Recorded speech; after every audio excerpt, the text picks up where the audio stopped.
Just getting sorted for 1 second.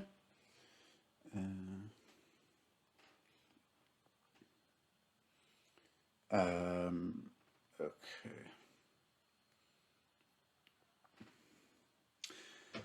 Shabbat Shalom, Chavirim and Chavirot. Shabbat Shalom to all my friends in the other end of the world for where I am. I'm first grateful to Riva Foreman for everything that she does and for inviting me to join you on this Shabbat Eve from far away, but I'm also thankful to the technology that makes us able to be close and be in essentially the same room, the same Zoom. Now, I'm coming to you at a particularly formidable moment in our Jewish calendar, of course. If you remember, 1 short week ago, as we mentioned earlier, we marked our people's exodus from Egypt, the splitting of the sea, that moment when we went from slaves to become free people, when we went from being under the rule of another and not having our own national existence to becoming a people, the people of Israel. We were a nation who then soon, very quickly received our Torah, which is at the heart of our civilization, is who we are. And this week we also, of course, as we mentioned, commemorated the 6 million Jewish victims of the Shoah. And it lends us a moment to recall all those who perished at the hands of evil. And this Shabbat, we continue in the book of Vayikra, in the book of Leviticus, as we read Parshat Shmini. Now, Leviticus is often a somewhat difficult book to get into. It's less involved in the narrative, less involved in the stories of our characters, of our familial dynasty that is the book of Genesis, and deals more with the, how shall we say, the fine print of our contract, the fine print of our covenant between us and God, between the Jewish people. And it deals with how does it all work? How are we going to be Jewish? How did it work then in ancient times? And what does it mean for us, of course, now? And we come upon a particularly difficult chapter in our Parshat Shmini. Of course, it gives us these rules. It gives us all these rules of things that we should not eat. And it lists all these different categories of different animals that we should refrain from partaking in. And an interesting thing about that, whether you observe it or not, the Torah does not give a reason why. It doesn't say because, even because I said so. It just says because that's what you shouldn't eat. And it's a fascinating discussion on how we, as rational people who, as liberal Jews, I might hope, without knowing you personally or terribly well, we might also see the value in science and reason and understanding that what we do, our behavior should be involved in some sort of a rationale. And yet we receive these laws that say, you shouldn't eat this. I would refer you to a wonderful scholar, not Jewish, Karen Armstrong, who wrote an incredible book called the Great Divide, I believe, or the Great Awakening is what it was called, in which she tried to understand why certain animals were eaten and why they weren't, whether they had a domestic tradition, whether they didn't. But we are rational people. We want to understand why things happen. And the next tragic occurrence occurs without much of an understanding why. We know that Aaron was the high priest, and he was in charge of all of the rites with an IT, not an IGHT, all of the rituals and all of the performative acts that would go on at this central location in the Mishkan, all of the sacrifices and all of the lighting of fires and the various things that went on. And he had these two sons, Nadav and Avihu. And apparently they went and offered up what was then considered an Esh Zara, a foreign fire or a strange fire in the pan. And like that, they were immediately consumed. They lost their lives and were killed on the spot at the hand of God, to leave us all asking this question that we have: why? Why did this happen? Did this happen for a reason? Was this divine retribution for some unthinkable act that they made? What exactly was the Eish Zara? And the commentators struggle with this, that if they sacrificed wrong, even if they had the right intention in their hearts, that was not acceptable.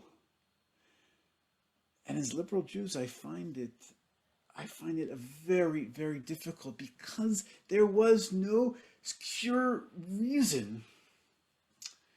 And I'd like to suggest that that's not the particular flavor of theology that most of us subscribe to.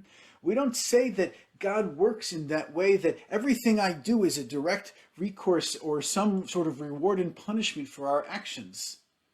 Okay? If a natural disaster or a natural occurrence happens, we don't necessarily think that it was because of some action humans caused.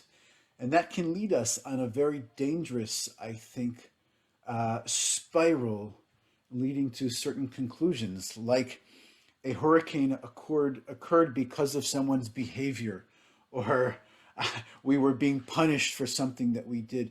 No, I think us as modern liberal Reform Jews, progressive Jews, must reject that particular line of theology, and to say that we as human beings, well, God has given us agency. And God has given us agency to rise up after tragedies and to come together and to take account, to take responsibility for our own destiny. Zionism was the story of our Jewish people reclaiming our own self-determination to rise up and to create a sovereign political entity in our ancestral homeland. While the response of Aaron the high priest, as you can see in chapter 10 of the book of Leviticus, verse 3, where his response was silence. Vayidom Aharon, it says. And of course, we can all understand Aaron's silence, having lost his two sons. Silence sometimes is the only appropriate response in that situation. However, we now removed from that, we cannot be silent after our tragedy. After the greatest tragedy to befall the Jewish people, not only the loss of life of the 6 million, including 1 million children, and of course, we're not thinking only of ourselves, millions of others, whether they were political prisoners, people of color, the Roma population, LGBTQ affiliated people, all the people who were perished because of who they were. Okay? We can no longer be silent. And that's why we rose up and we created our own state. And we tried to rescue Jews from wherever they were. And we know that we paid a heavy price for that state. And this week on Yom HaShoah, we bowed our heads and we understood that that was the price that we paid because we didn't have a state. And on this coming Tuesday, we will also bow our heads to remember those who paid the price so that we can have a state. And as we come out, I want us to engage this week in this Shabbat of rising up, this Shabbat of Tkuma, is exactly parallel on the Jewish calendar to the time in between Rosh Hashanah and Yom Kippur in the fall. And during that time of tshuva, it's when we look deeply into ourselves. We do this introspection, what we call in Hebrew that cheshbon hanefesh, and we try to come out of it having repented for our sins, mended the relationships with one another and our family and our friends and our community, and started a new year whole once more.